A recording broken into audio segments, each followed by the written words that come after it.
نام اور خاندان۔ بسم اللہ الرحمن الرحیم۔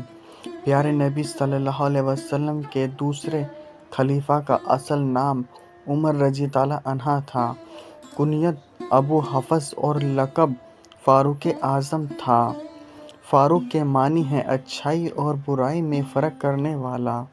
ان کے والد باپ کا نام خطاب تھا جو نفیل بن عبد العزا کے بیٹے تھے۔ ماں کلثوم تھی جو ہشام بن مغیرہ کی بیٹی تھی۔ ان کا تعلق قریش کے مشہور قبیلے بنو عدی سے تھا۔ ان کا خاندانی سلسلہ 8ویں پیڑھی میں پیارے نبی صلی اللہ علیہ وسلم سے مل جاتا ہے۔ یوں سمجھیے کہ ہمارے نبی صلی اللہ علیہ وسلم اور عمر رضی اللہ عنہ دونوں ایک ہی خاندان سے تھے۔ حضرت عمر رضی اللہ عنہ کے والد اپنے قبیلے بنو عدی کے سردار تھے۔ قریش ان کی بہت عزت کرتے تھے۔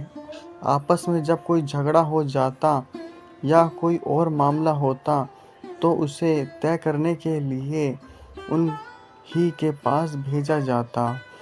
ہیلو دوستو، اگر یہ ویڈیو آپ کو اچھی لگی ہو تو پلیز ہمارے چینل کو سبسکرائب کریں اور آنے والی ویڈیو کے لیے بنے رہیے۔ Thank you.